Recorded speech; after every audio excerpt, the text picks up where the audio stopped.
fueron cedidos al Corredor Sur cuando se hizo el Corredor Sur a la empresa esta mexicana, ¿cómo era que se llamaba? ¿Ah? ICA, a ICA.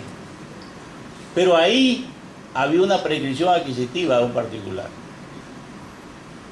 Y resulta que las personas que estaban fuera del país regresaron y pusieron una querella penal.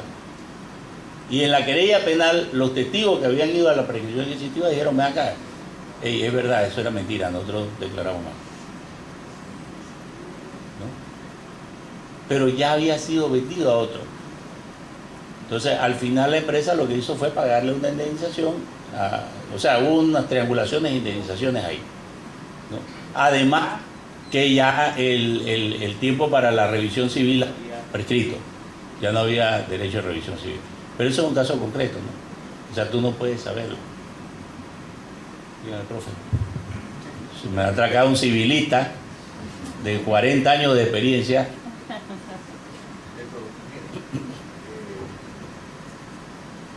Bueno, usted estuvo conmigo en lo de la Universidad de Panamá. Sí, exacto. Pero miren, yo creo que hay, es decir, lo que yo quiero es presentar algunos aspectos para reflexión. En primer lugar, el artículo de la Constitución que garantiza la propiedad privada dice que se garantiza la propiedad privada adquirida con arreglo a la ley. Y en el caso que estamos viendo, esas son propiedades, es decir, el primer propietario, lógicamente, él está legal, pero el segundo no es con arreglo a la ley la mayoría de los casos. Entonces, el problema está, pienso yo, y déjenme decirlo, que por muchos casos que yo he visto, hay un problema también de corrupción en el órgano judicial. Porque si la ley dice que cuando una autoridad, y no especifica cuál, sino cualquier autoridad que sepa de un delito debe referirlo a la esfera penal. Y no puede ser que la esfera penal se cruce de brazos y diga: es que eso ya es cosa juzgada. Eso no puede ser. Entonces, a mí me parece que es decir, claro que tenemos que defender el derecho de propiedad adquirido con arreglo a la ley, no cualquier propiedad. Y segundo, claro que hay que proteger al tercer adquiriente de buena fe, pero es al adquiriente de buena fe. Pero en estos casos se dan muchas bribonadas. Entonces, esas bribonadas no están protegidas por la ley. Y si uno puede demostrar, claro que esto realmente, como dice el profesor, es difícil, que ese adquiriente, entre comillas, de buena fe, no es de buena fe. Entonces él también debe pagar las consecuencias de su mala fe, porque en la realidad resulta que no es de mala fe. Digo, perdón, que la adquisición no es de buena fe, sino que es de mala fe.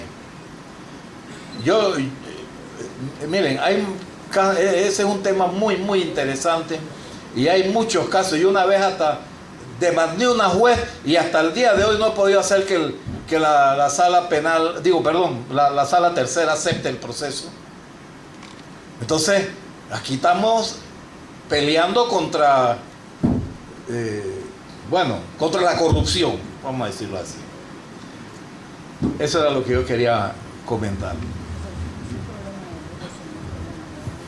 Bueno, gracias a todos ustedes.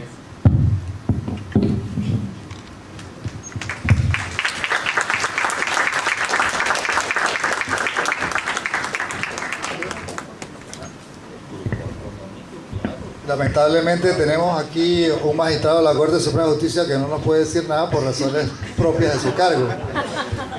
Pero académicamente quizás pudiésemos en algún momento hacer algo en relación a esto, y en ese sentido sí quisiera conocer la opinión del magistrado. Magistrado, en términos ya no de caso específico, sino en términos de política académica, ¿considera usted que un magistrado puede participar en actividades académicas para hacer estudios, investigaciones propias de la actividad profesional? Porque vemos muy poco la ayuda, la colaboración de no solamente de los magistrados de la Corte, sino de los propios jueces. Los jueces se sienten preocupados de venir a este tipo de actividades académicas porque sienten que pueden hacerle preguntas difíciles. Y yo creo que eso no es... Y creo que eso no merece una respuesta negativa, porque los jueces y los magistrados pueden perfectamente responder: no puedo dar ninguna opinión por cuanto este tema puede ser susceptible de llevarse ante el escritorio, ante el despacho en donde yo laboro, y tiene toda la potestad, la facultad y el deber de decirlo. Pero es una cosa es esta, y otra cosa es que, amparados en esa protección que le da la ley y en la práctica de la profesión y la judicialidad, que no haya esa colaboración genuina, de buena fe, valga la palabra, de venir a ayudarnos a nosotros a tratar de resolver algún tipo de potenciales problemas en nuestra sociedad. Gracias, doctor.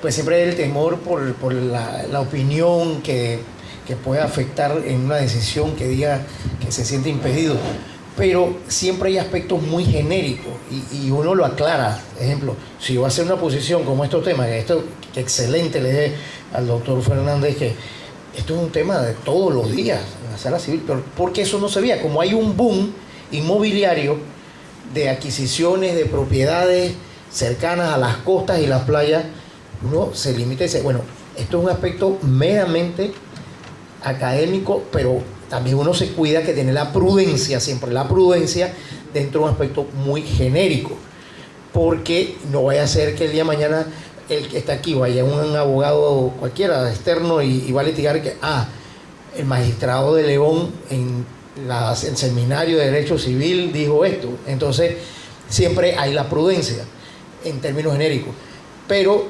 muchos jueces y juezas son profesores y profesoras en las universidades. Entonces yo he visto, por lo menos, me reservo obviamente el nombre ni quién, pero yo he visto impedimentos. Dice, me declaro impedido en este caso porque yo soy profesor y en la aula de clase yo dije esto. O sea, ¿quién sabe? Tendría que tener en la aula de clase para poder saber qué es sobre ese impedimento, ¿no? Entonces hay que tener sentido común y lógica. Además, las normas de impedimento están en un código de 1917 y están ahí. Entonces, al final, mire, se lo digo a manera de ejemplo, y que nos salimos un poco del aspecto civil, pero es un tema de práctico.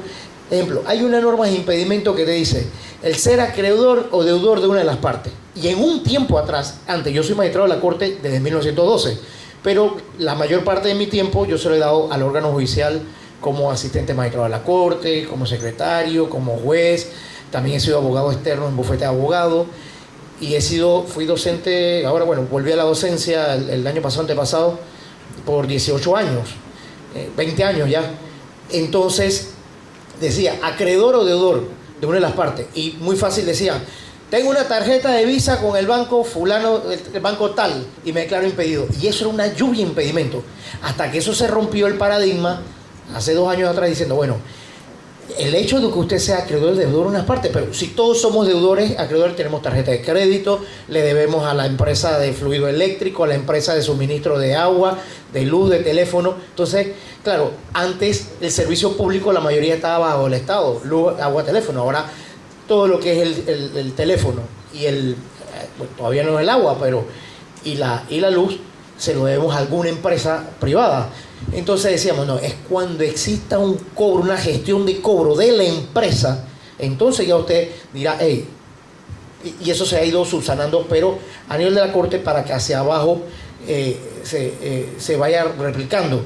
Pero, como usted dice, profesor, yo creo que, por eso le digo, me verán mañana aquí, yo creo que dentro de las posibilidades, dar todo el apoyo académico, porque falta mucho. Yo me reservo el nombre de una universidad que yo decía, bueno, solamente voy a aceptar los días lunes a dar clases, contratos civiles, le estaba dando. Y yo digo, oye, la gente no quiere estudiar por un examen, pero yo soy muy suspicaz, pero ayudo, digo, mire, el que va a ganar el que viene a clase. Y las preguntas son 5 o 4 preguntas de desarrollo y las digo en clase. Entonces estoy dando clases, a veces están entretenidos, porque tal cosa, esta es pregunta de examen, pregunta de examen. O sea, el que está despierto saque esa pregunta de examen. Y las preguntas las dije en el examen. Y yo veo gente, estudiantes me sacan 0. Ah, no, otra oportunidad, vuelvo y le pongo el examen. Entonces, aquí es bonito porque estos son los pininos, este es el primer año, pero aquí también pueden ver estudiantes del último año. Y yo le dije, aquí estoy yo aprendiendo, porque uno no termina de aprender, uno cree. Usted tiene una constitución del 72, pero si usted se la lee todos los días, usted la lee y algo le encuentras, una palabra, porque en tema, todo es un tema, el juego es un tema de interpretación. El ser humano interpreta todos los días. Usted sale a la calle mañana y está a hacer una nube y dice, yo veo en esa nube un ave, un pájaro. Esa es la interpretación genérica. Entonces, si lo vamos a la interpretación específica, dice, bueno, sí es un ave, pero yo veo un águila. Y el otro dice, no, yo veo una paloma. Ya le van entrando interioridades. Entonces, así mismo la norma le va uno sacando el jugo, y por eso, muy bueno estas clases. Mire, el profesor Oswaldo Fernández con cuántos años de experiencia, y esto es lo que se está viendo, y es un tema de juego constitucional, interpretación legal, que no es lo mismo interpretar la norma constitucional que la norma civil.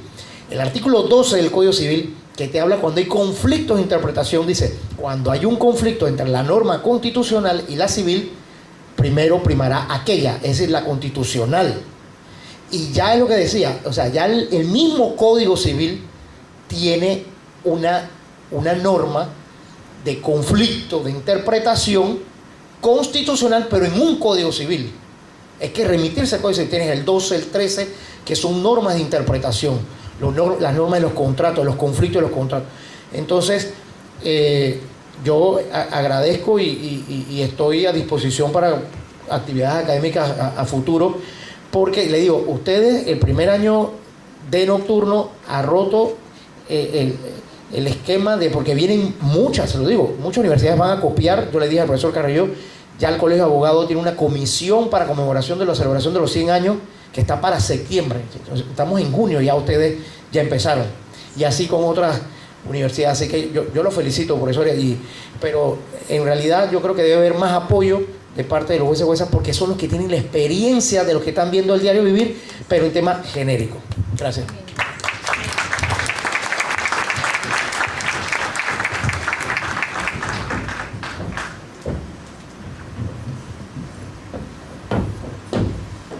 Muchísimas gracias por la información adicional.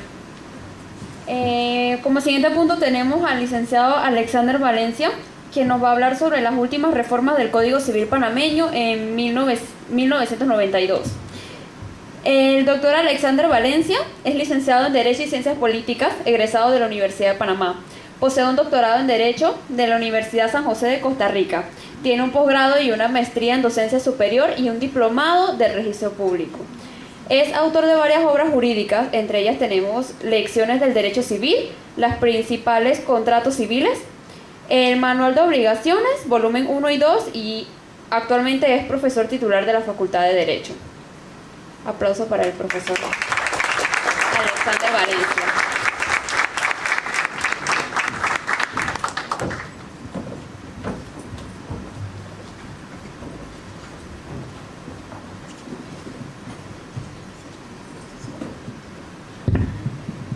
Buenas noches, honorable magistrado de la Corte Suprema de Justicia Hernández León Batista, doctor Tiburcio Rodríguez, decano encargado de la Facultad de Derecho, doctor Nelson Carrillo, profesor de esta facultad y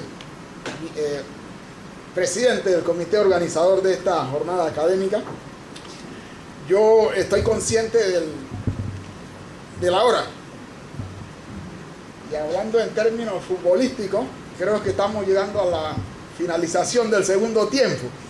Por consiguiente, voy a tratar de ser breve, didáctico, toda vez de que si nos vamos a empate, hay que llegar a lo que es la tanda de penalti y le corresponde al profesor que le corresponde, valga la redundancia, hablar sobre las obligaciones en cláusula penal. Así que vamos a tratar de ser breve.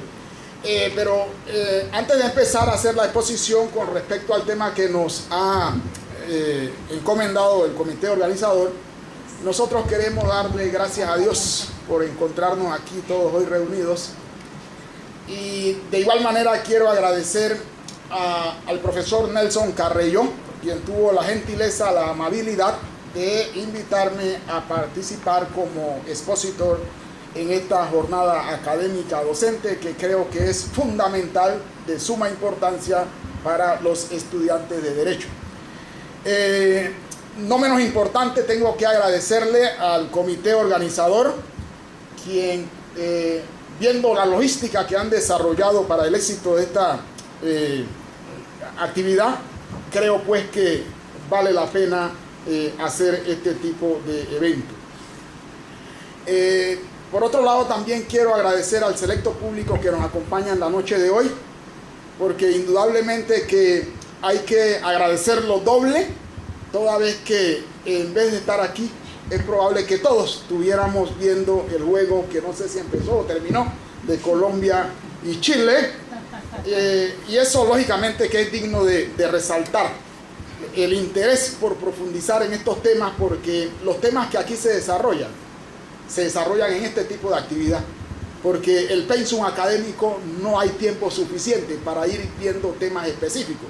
Por eso yo quiero felicitarlos a todos, a toda la concurrencia que se encuentra presente. Sin más preámbulo, entonces me corresponde entrar a hablarles sobre las reformas o modificaciones del Código Civil concerniente a la Ley 18 del 31 de julio de 1992. Indudablemente que para los efectos de hablar de la reforma del Código Civil de la ley introducidas mediante la Ley 18 del 31 de julio de 1992, yo tengo que resaltar que la última reforma que se le hizo al Código Civil fue mediante la Ley 82 del 9 de noviembre del 2012, que reformó los artículos 1720, 1722, 24, 1733 y 1735 del Código Civil, pero como se me ha encomendado la tarea de hablarles sobre la reforma que se introdujo mediante la Ley 18 del 31 de julio de 1992, y ahí entonces tenemos que aterrizar para hacer referencia de que con esa ley se introdujo modificaciones a algunos artículos referentes específicamente al libro tercero que conlleva lo que se refiere a las donaciones entre vivos y la sucesión por causa de muerte, y otros artículos que se adicionaron en ese mismo libro, y también se hizo modificaciones en el libro cuarto referente a las obligaciones en general y los contratos. Y además de eso se establecieron adiciones al Código Civil, tratando de complementar el Código Civil con algunas normas que hacían falta y que era una deuda pendiente, pero que sin embargo se iba llenando ese vacío a través de la aplicación del derecho por medio de la doctrina y la jurisprudencia. De tal manera que la reforma que se introdujo al Código Civil a través de la Ley 18, 31 de julio de 1992, para nosotros es de suma y capital importancia, porque toca temas especialísimos. Por ejemplo, el caso del daño moral, introducido mediante el artículo 1644A, que era una situación que se venía desarrollando o se venía reconociendo a través vía de jurisprudencia y de doctrina, más no la ley. Entonces, por eso creemos que es de capital importancia. Entonces, nosotros hemos traído allí unas presentaciones que vamos a tratar de resumir lo más posible para los efectos de la comprensión y dejarle tiempo pues al próximo expositor. Vamos a tratar de ser un poco didácticos.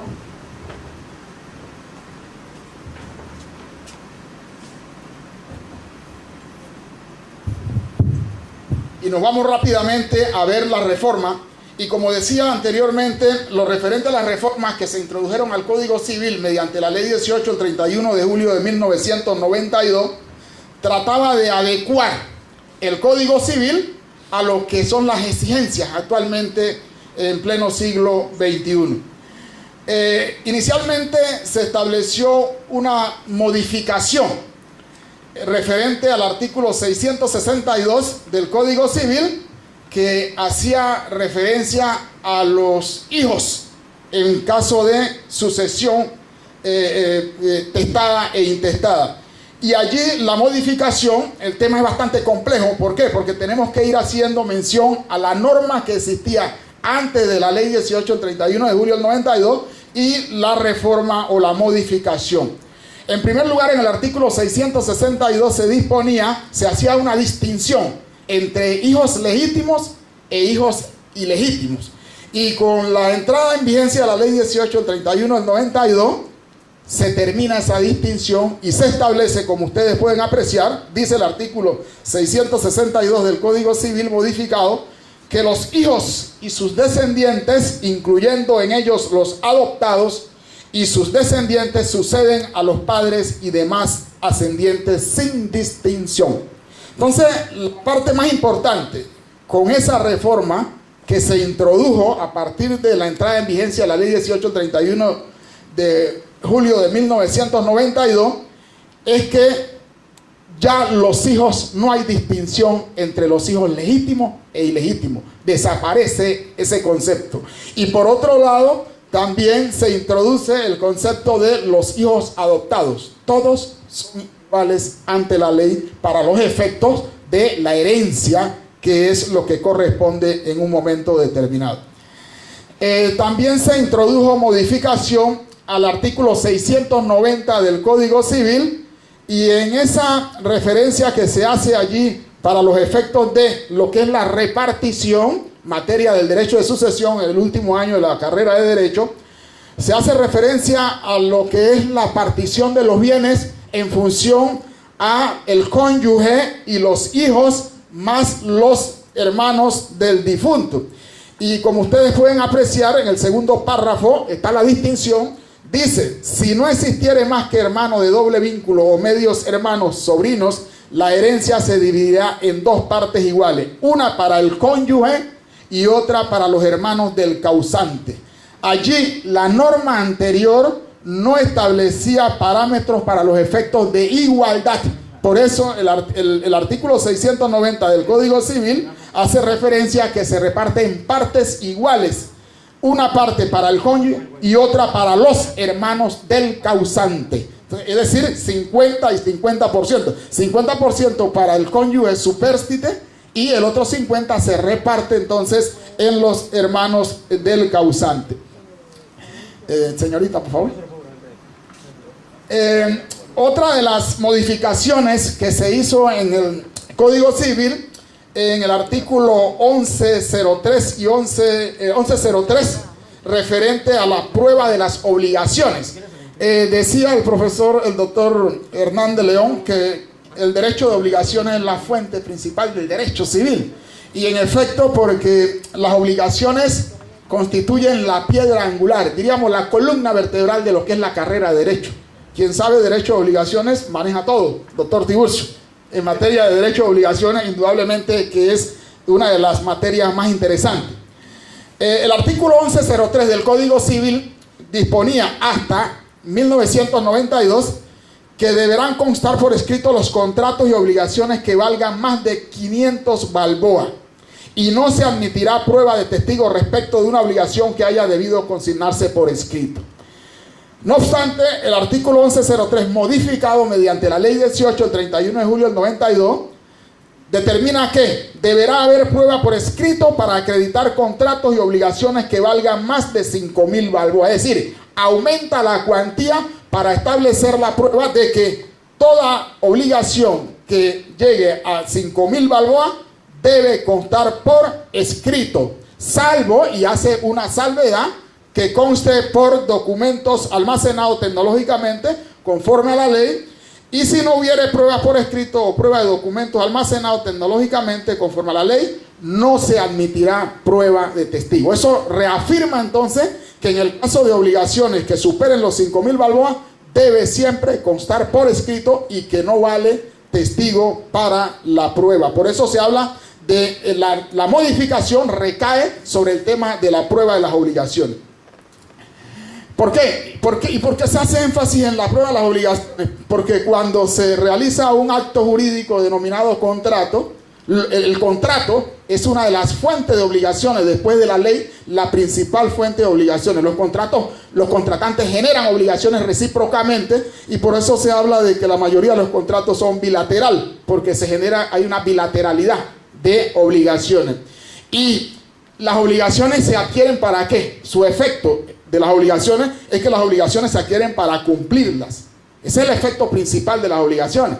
Y ese cumplimiento debe ser de forma voluntaria. Y frente a la no voluntariedad del deudor, hacerle frente a la obligación a favor del acreedor, entonces viene lo que es la ejecución forzada de las obligaciones, y ahí entonces nos encontramos con la necesidad de contratar al abogado para que emprenda la acción que corresponde. De tal manera que a nosotros nos interesa, desde el punto de vista de la profesión, que nadie cumpla las obligaciones voluntariamente. Porque de esa manera estamos garantizando, ¿qué cosa? Los honorarios, en función de que va a recurrir siempre el acreedor a contratar un abogado para pedir la ejecución forzada de las obligaciones. Ese tema es interesantísimo desde el punto de vista de la litigiosidad. El artículo 1165 del Código Civil fue modificado. Sin embargo, en ese artículo, cuando se hace la modificación para los efectos de las uniones de hecho, lo que se establecía era que se reducía el tiempo, 5 años consecutivos en condición de singularidad y estabilidad para los efectos de poder tener derecho a la repartición. Sin embargo, ese artículo 1165, después que fue modificado, fue declarado inconstitucional. Sin embargo, con la entrada en vigencia del Código de la Familia, todo el texto del artículo 1165 se trasladó, hubo un éxodo del Código Civil al Código de la Familia, y quedó recogido su texto íntegro en el artículo 59 del Código de la Familia. Pero fíjense la situación que se da. La Corte Suprema de Justicia declaró inconstitucional el artículo 1165 después de su modificación a través de la ley 1831 de julio del 92. Sin embargo, para los efectos del Código de la Familia, la misma Corte Suprema de Justicia dijo que no era inconstitucional. Entonces son situaciones que no hay, diríamos, una unidad de criterio en cuanto a lo que es la interpretación de las normas de la propia Corte Suprema de Justicia. Entonces, aquí en el Código Civil queda declarado inconstitucional, pero tiene vigencia en el artículo 59 del Código de la Familia.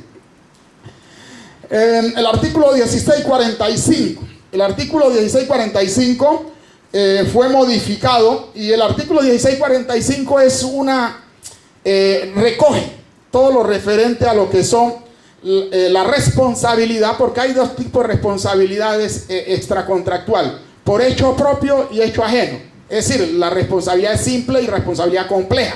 Las complejas por hecho ajeno. Entonces, en el artículo 1645 establece la obligación que impone el artículo 1644 del Código Civil, que es el que recoge la responsabilidad civil extracontractual, que la letra establece que el que cause daño a otro interviniendo culpa o negligencia está obligado a reparar el daño causado. Dolo o negligencia, daño causado.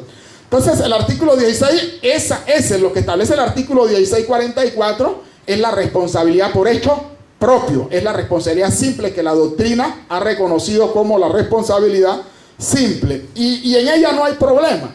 El profesor Gilberto Martínez Rabés, en una extraordinaria obra sobre responsabilidad civil extracontractual, hace referencia de que en el caso de la responsabilidad por hecho ajeno, que contempla el artículo 1644 de nuestro Código Civil, no hay mayores complicaciones para los efectos de establecer los 4 elementos fundamentales que deben cumplirse en todo caso de responsabilidad civil extracontractual, como es el hecho, el daño, la culpa y el nexo de causalidad. Pero en el caso de la responsabilidad compleja por hecho de tercero, allí el mismo nombre lo dice, compleja. Y es allí entonces donde el artículo 1645 dispone una serie de hipótesis para los efectos de establecer la responsabilidad extracontractual, y por eso se habla de responsabilidad compleja, hecho de terceros.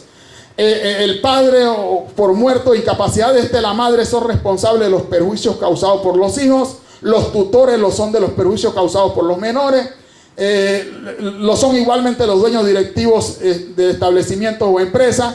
Así disponía el artículo 1645 tal como aparecía recogido en el Código Civil que entró en vigencia con la Ley Segunda del 22 de agosto de 1916. Sin embargo, con la reforma, en el artículo 1645 ya modificado, eliminó solamente lo referente a los tuteros, la responsabilidad que le recaía a los tutores. Por lo demás, quedó igual. En el caso de la prescripción, otra de las reformas importantes que se introdujo mediante la Ley 18 del 31 de julio de 1992 fue lo referente a la prescripción en las acciones, en materia de responsabilidad contractual y en materia de responsabilidad extracontractual. El artículo 1701 del Código Civil, que venía en vigencia desde la entrada en vigencia del Código Civil de 1916, establecía que prescriben en 15 años las acciones personales que no tengan señalado término especial de prescripción. Las que no tengan término señalado en materia de prescripción. El artículo 1701, ¿qué hace? Reduce drásticamente el término de prescripción de 15 a 7 años. ¿Y cuáles son las acciones que no tienen término de prescripción? En materia contractual. Entonces, por eso decimos, se conoce que en materia contractual, la acción para exigir el cumplimiento de una obligación después que venció el término de cumplimiento, entonces prescribe a los 7 años en materia de responsabilidad contractual. Aquí hay que tener presente que una vez una obligación es prescrita, es decir, prescribe el término, pasaron los 7 años desde que se venció el término para el cumplimiento de la obligación, esa obligación se convierte en una obligación natural. Cuando ustedes vean lo referente a la clasificación de las obligaciones, entonces van a ver las obligaciones naturales que no tienen manera o fundamento jurídico para exigir el cumplimiento, y va a depender entonces de la buena fe del deudor de pagar aún cuando se haya prescrito el término para el cumplimiento de la obligación. Pero indudablemente que quien debe generalmente no quiere pagar, así que es muy difícil que después que prescriba el término vaya voluntariamente a pagarle al acreedor. Eso es importante que tengamos presente. Otra de las modificaciones que se le introdujo al Código Civil fue lo referente a la prescripción de las acciones cuando, en el caso, por ejemplo, de pagar los honorarios a los abogados. Allí el artículo 1705 establecía que prescriben las acciones en 3 años, prescribían las acciones. Con la entrada en vigencia del artículo 1705 modificado, se redujo a 2 años el término de prescripción para los efectos, en primer lugar, la de pagar a los abogados, los notarios, los peritos, los depositarios, los intérpretes, la de satisfacer a los farmacéuticos las medicinas que se suministraron, la de abonar a los posaderos de las comidas y habitación, y el tiempo para la prescripción de las acciones a que se refiere ese artículo se contará desde que dejaron de prestarse los respectivos servicios o suministros. A nosotros como abogados es interesantísimo el término de la prescripción de las acciones. Es interesantísimo porque generalmente va a llegar un cliente pidiéndole que presente acciones tendientes a cobrar un crédito. Porque en el derecho de obligaciones siempre hay una relación entre acreedor y deudor, que están unidos por un vínculo jurídico tendiente a ¿qué? A cumplir una prestación. Y esa prestación es lo que se refiere el código referente a la prescripción, para exigir el cumplimiento de esa prestación. Otro de los aspectos interesantes es el referente a la prescripción de las acciones en materia de responsabilidad extracontractual. En materia extracontractual, el artículo 1706 del Código Civil disponía que prescribían en 1 año. El Código reformado con la Ley 1831 de julio de 1992 mantiene el término de prescripción en 1 año, pero hace una adición en el sentido de que si se iniciare oportunamente la acción penal o administrativa por los hechos previstos en el inciso anterior, la prescripción de la acción civil se contará a partir de ejecutoriada la sentencia penal o la resolución administrativa según fuere el caso. Es decir, va a depender si se está el mismo tema, los hechos que generaron la acción, se surte por la vía penal o administrativa a partir de que la resolución que decide la situación, a partir de que queda ejecutoriada, es cuando se empieza a contar el término de prescripción. Es decir, que en materia de responsabilidad extracontractual el término es más corto a diferencia de la responsabilidad contractual. Y se preguntarán ustedes, ¿y cuándo surge la responsabilidad extracontractual? La responsabilidad extracontractual surge cuando cuando la obligación nace por incumplimiento al deber jurídico de no causar daño a otro. Allí nace entonces la responsabilidad extracontractual.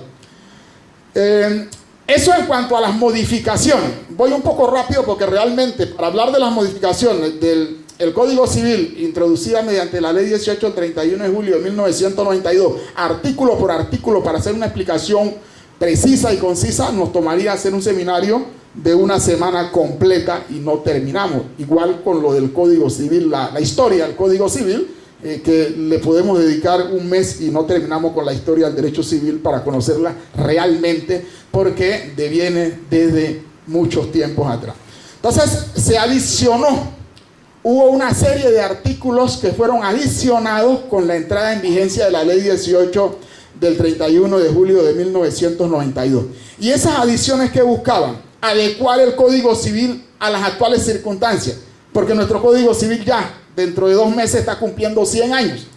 Y las leyes surgen en función de la realidad social, económica, política y cultural de un país en un momento determinado. Las condiciones que se dieron en 1904, después de la separación de Panamá de Colombia, cuando se da el proceso continuo de lo que era de legislar y establecer la Constitución y los códigos que iban a regir el destino de la República de Panamá, duró 13 años más o menos para que se promulgara el Código Civil y que posteriormente entraría en vigencia, de acuerdo a lo que establecía la ley segunda del 22 de agosto de 1916, que entraría en vigencia el 1 de julio.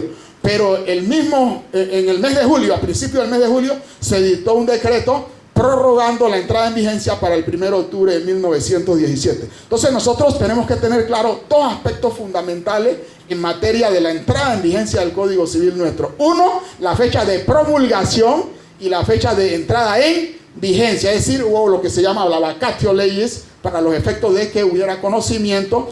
Y otro aspecto interesante ahí era que la propia Constitución de 1904 estableció que se seguían vigentes las normas colombianas hasta tanto se promulgaran los códigos, siempre y cuando no violaran disposiciones constitucionales y leyes que se iban promulgando después que se instauró la Junta Provisional de Gobierno.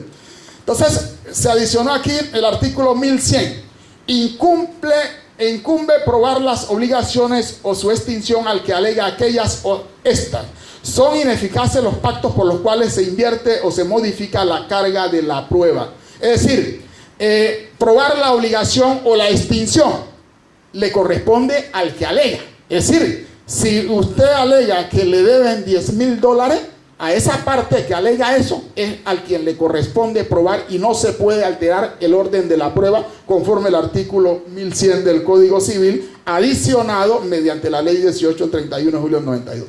Y se agregó algo más, un parágrafo. Esta norma no surte efectos sobre derechos o violaciones adquiridas con antelación a la vigencia de esta ley y que tengan previamente validez. Es decir, que las obligaciones que se adquirieron antes del 18 de julio de la ley que reformaba el Código Civil tenían plena vigencia siempre y cuando fueran válidas. Tenía 2 requisitos entonces para esos efectos.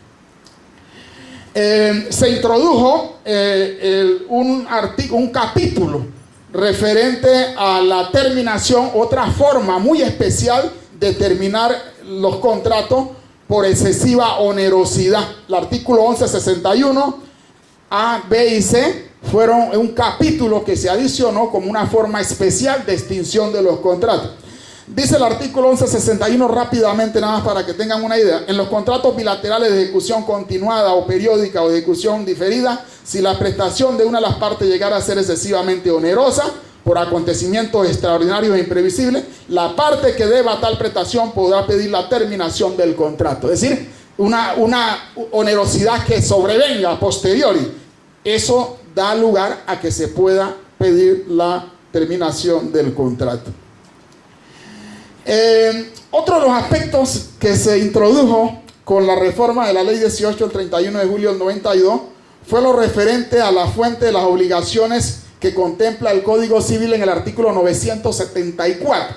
El artículo 974 del Código Civil hace referencia a que la fuente de las obligaciones son la ley, los contratos, los cuasicontratos y los hechos ilícitos en donde intervenga cualquier género de culpa o negligencia.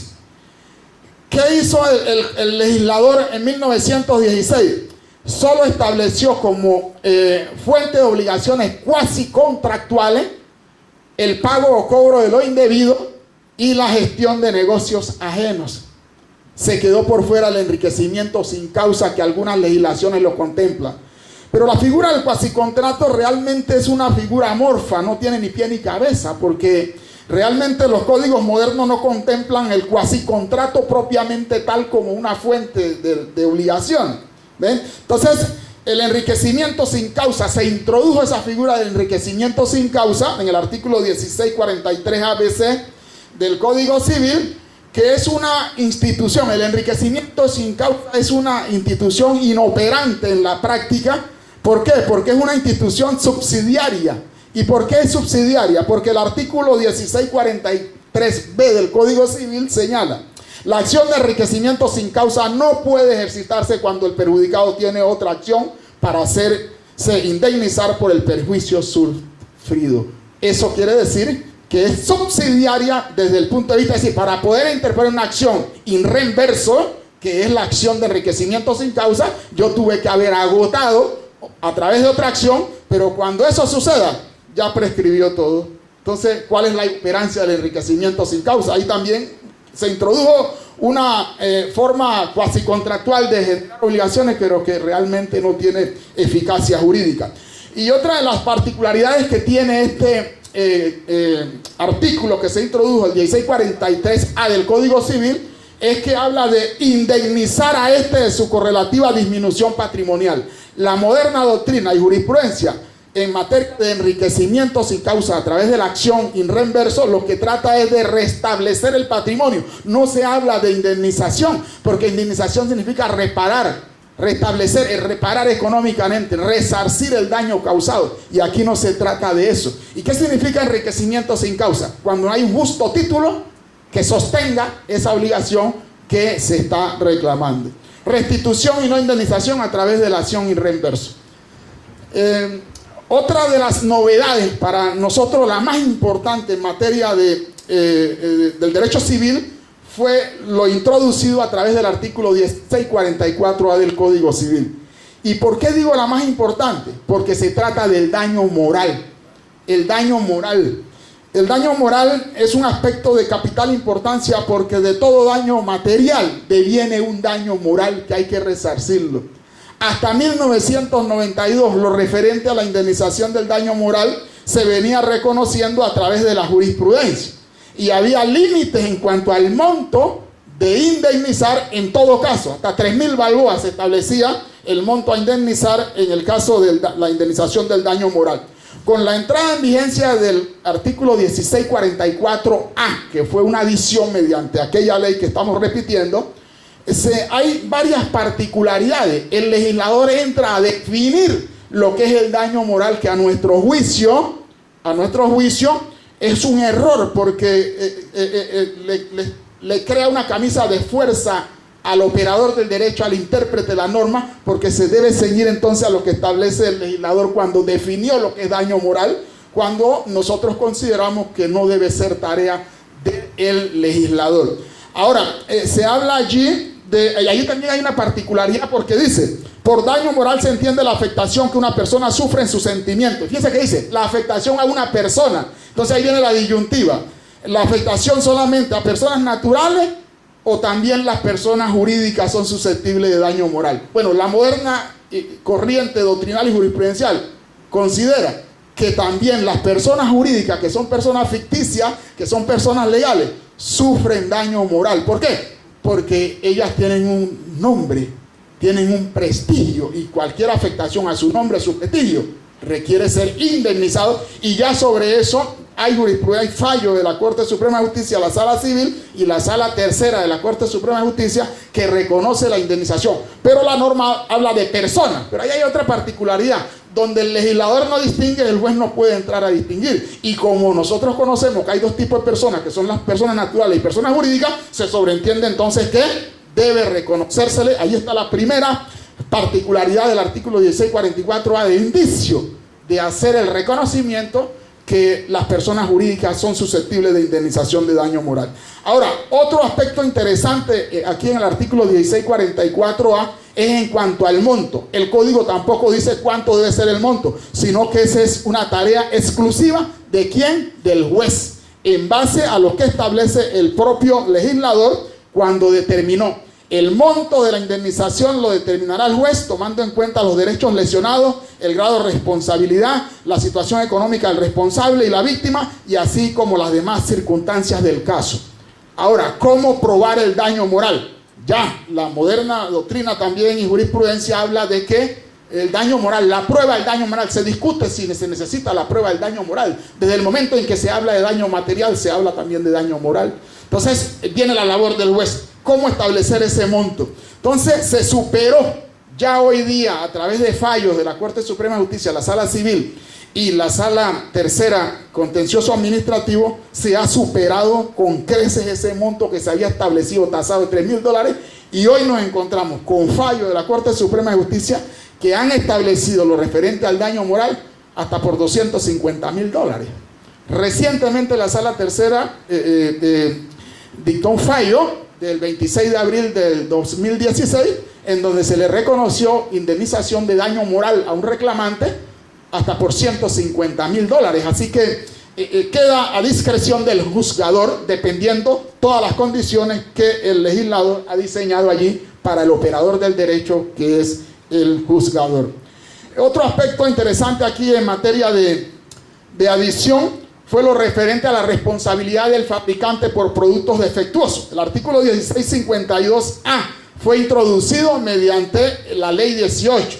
¿Y qué reconoce allí? La responsabilidad del fabricante por productos defectuosos, los productos que consume la población. Dice, el fabricante de productos que el público consume responde por los daños y perjuicios ocasionados por sus actos siempre que haya mediado dolo, culpa o negligencia. Pero ¿qué crítica le hacemos al artículo 1652? Podemos decir que hubo un avance al reconocer en principio que el fabricante es responsable, pero lo malo de ese artículo es que siguen con la tendencia o el criterio de la responsabilidad subjetiva, que solamente puede haber responsabilidad cuando hay el elemento culpa, el pecado jurídico ese de culpa. Cuando hoy, en el siglo XXI, ya desde el mediado del siglo XX, la responsabilidad objetiva va desplazando lentamente a la responsabilidad subjetiva. ¿Por qué? Esa responsabilidad que está pegada al factor culpabilístico. ¿Por qué? Porque muchos daños se ocasionan en función a la teoría subjetiva de la responsabilidad civil, se ocasionan y se quedan sin indemnizar. Y hoy día lo que se busca es que ningún daño quede sin ser indemnizado, y en eso la jurisprudencia ha ido trillando y la doctrina adecuando a las circunstancias, porque es una realidad social que ninguna víctima, así como en materia penal hay una ley de protección a las víctimas, acá en materia civil la doctrina de la jurisprudencia ahí va hacia proteger o lo que es una especie de socorro a favor de las víctimas, tratando siempre, pensando en ellas, que el daño que se le ocasiona no lo sufra injustamente. Entonces nosotros queremos que si hubo un adelanto, al mismo tiempo hubo un retroceso en mantener el aspecto subjetivo de la culpa para poder establecer la responsabilidad del fabricante. Pero no puedo terminar sin antes hacerle otra observación.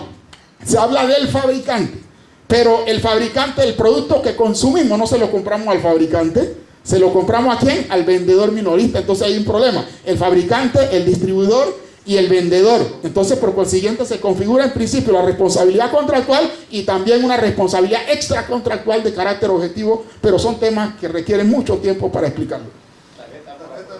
Les agradezco muchísimo la atención, pero es un tema interesantísimo.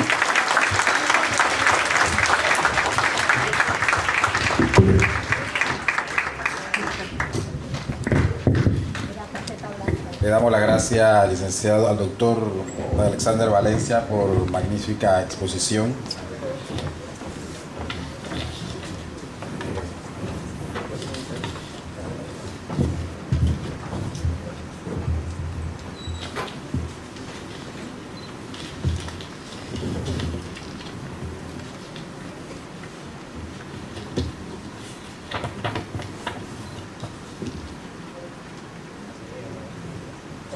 Como última exposición, tenemos de las obligaciones con cláusula penal por parte del licenciado Sergio Morales.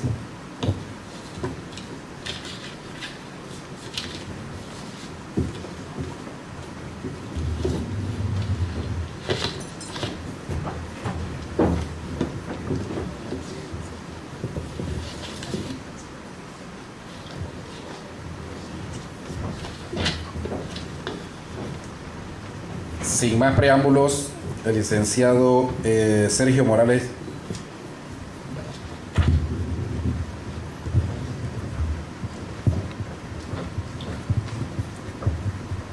Buenas noches, estimado magistrado de León,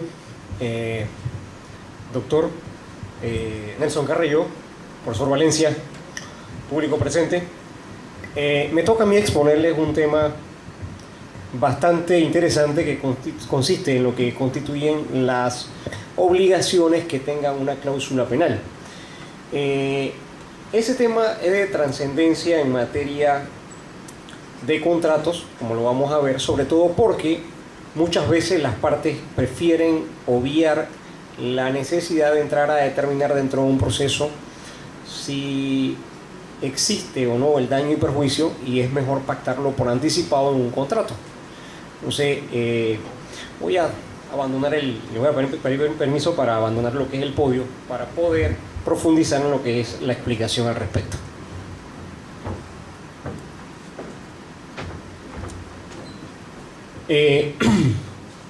Definitivamente, las obligaciones, como ya expuso aquí el profesor Valencia, constituyen necesariamente la médula espinal de todo el derecho. Entonces, tendríamos que establecer lo que constituye